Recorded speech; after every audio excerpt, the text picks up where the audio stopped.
las coplas del campo, ritual, fiesta y dolor de mis hermanos.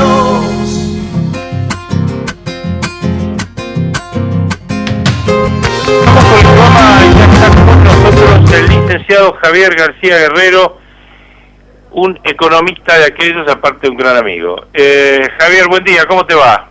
Buen día, Ignacio, un gusto estar nuevamente en contacto con vos, con la audiencia. Javier, la pregunta del millón, ¿es importante el capital de trabajo?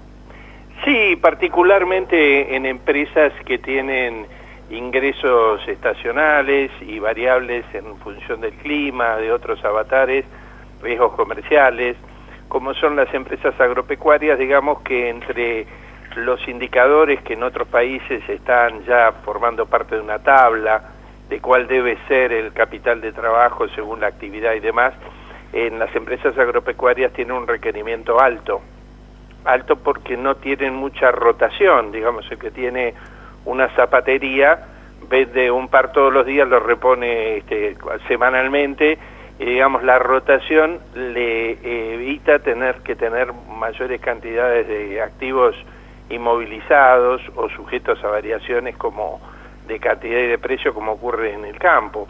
Pero vos fíjate que esas correlaciones que se pueden observar y que se miden inclusive en los balances para establecer la solvencia de una empresa, que tiene que ver con su viabilidad futura y su capacidad de recibir inversiones también, cuando se la estudia, tiene en la Argentina un flagelo que casi es único ya en el mundo, que es la inflación.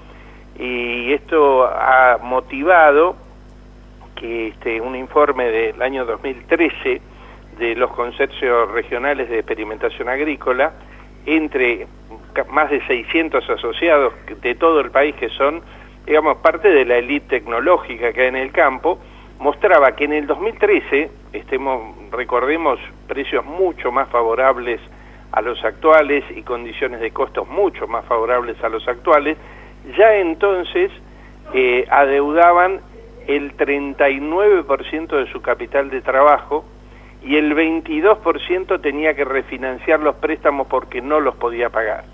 Esta situación indudablemente incluía a los productores que están en zona núcleo o en zonas donde sufren menos estos rigores que mencionaba de variabilidad, lo que muestra que en general hay situaciones que son críticas. En general, si pensamos en los inundados, los contratistas, los productores en economías regionales que han perdido totalmente su capital de trabajo, y pensamos que con una devaluación o con otro nivel de retenciones la respuesta puede ser inmediata, yo creo que nos equivocamos, Ignacio. Aquí hace falta recomponer muchas situaciones que han desmantelado, han desarticulado, muchos productores han abandonado el sector a consecuencia de eso. Vos fíjate que hoy se calcula que entre 2.000 productores producen el 80% de la soja del país. Hay un proceso de concentración que también ha estado en función de la posibilidad de financiarse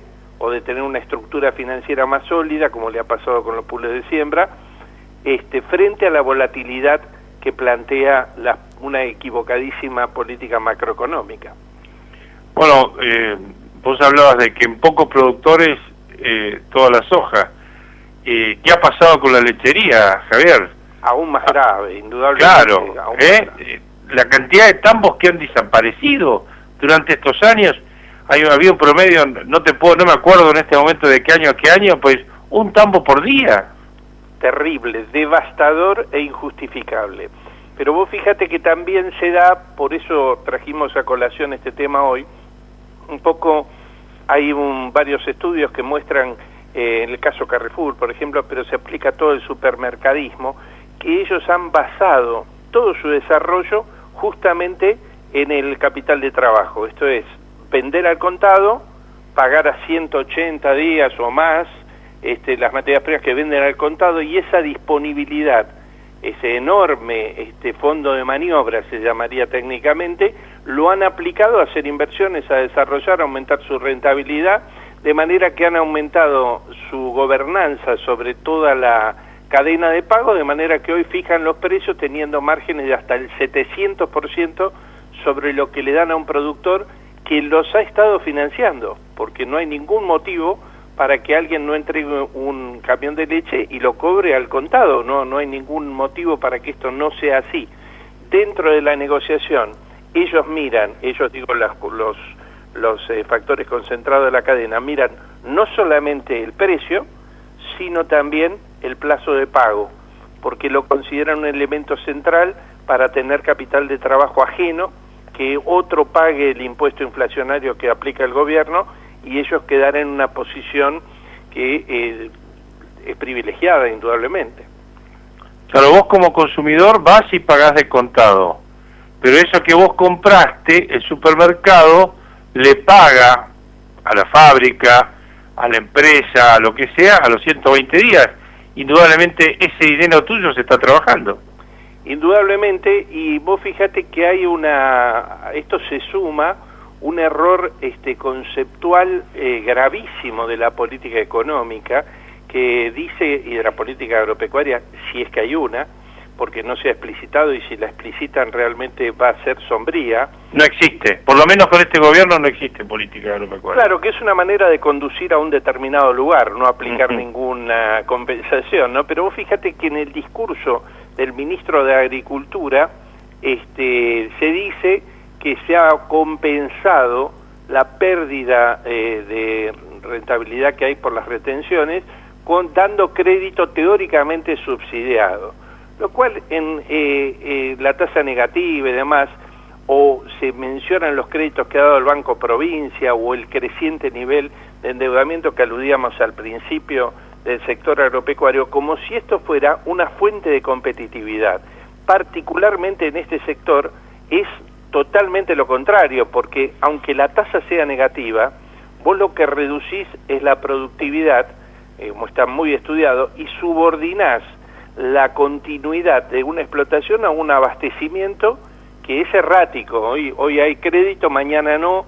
¿Y por qué no? Porque el Estado lo necesita para sufragar su déficit fiscal, porque el Estado gasta más de lo que recauda. Entonces, para los bancos es menos riesgoso y tiene menor costo administrativo prestarle de golpe a un Estado provincial, a un municipio o al Estado nacional, que prestarle a una pyme que hace tambo y que no se sabe cuánto tiempo más va a durar, en condiciones más desventajosas, a menor tasa, con mayor costo administrativo y mayor riesgo. Entonces esta política perversa sirve para establecer un relato, pero vos fíjate que en otros países no hay 6.000 a 8.000 millones de dólares guardados en silo bolsa, porque simplemente el que piensa que va a haber una alteración del precio, compra o vende en un mercado de futuro y se cubre. El subdesarrollo del mercado de futuros en la Argentina tiene que ver con la desconfianza en el mantenimiento de las reglas de juego y el libre juego de esos mercados, la transparencia de esos mercados, y también con la necesidad de preservarse del impuesto inflacionario que cobra el gobierno cuando vos tenés un capital de giro y te lo erosionan, cuando no te lo confiscan o cuando no le ponen un impuesto extraordinario en función de las necesidades y la voracidad de un gobierno que permanentemente aumenta la presión fiscal, Ignacio.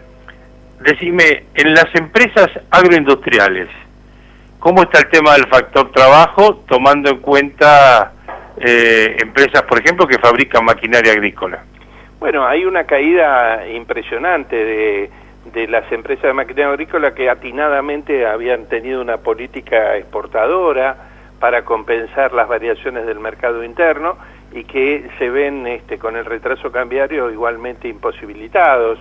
En general, lo que podría esperarse con un esquema impositivo donde, por ejemplo, el impuesto a los ingresos brutos se va pagando sucesivamente cada transacción que se hace, lo que sería razonable esperar es una mayor integración vertical.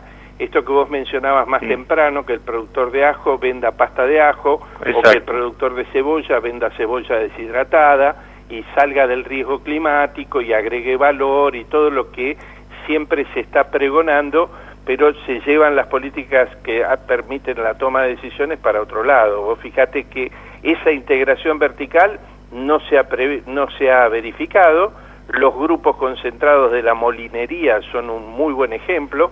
Ninguno se ha puesto a sembrar trigo porque saben que tienen un mercado cautivo, y los productores trigueros tienen la peor cosecha de los últimos 50 años porque tampoco tienen un incentivo para moler su propio trigo, generar harina o vender pan, a pesar de que el marco fiscal indicaría que esa es una sana decisión. El problema es justamente que el capital de trabajo está absolutamente menguado, y cuando aparece alguna liquidez extraordinaria, razonablemente los productores agropecuarios, muchos, compran un departamento o ponen el dinero en una inversión inmobiliaria o compran un pedazo más de campo en lugar de reforzar los recursos propios asignados a la explotación, porque no hay un horizonte que facilite ni la inversión, ni siquiera la constitución de un capital de trabajo que te haga más eficiente. Javier, muy claro como siempre. Nos volvemos a encontrar con vos el sábado que viene, si Dios quiere. Va a ser un gusto, Ignacio. Un abrazo para vos, un saludo para toda la audiencia. Un avisito que me gustaría que hicieras. Aquel oyente que quiera escuchar esta charla de vuelta, ¿dónde la puede tomar en internet? En laplazaredonda.com tienen allí elementos. Igualmente, cualquiera que necesite evaluar de qué manera aumentar su eficiencia, o ahora que se abre un nuevo horizonte, saber cómo exportar o cómo agregar valor de una manera que resulte una oportunidad de negocios, también estamos dispuestos desde Consultora Nítida para brindarle todo tipo de asesoramiento, acompañamiento, establecer vínculos internacionales que pronto calculo que van a ser una actividad creciente y muy productiva. Te mando un abrazo grande. Muchas gracias a vos, Ignacio. Bueno, fue el licenciado Javier García Guerrero. Quería, antes de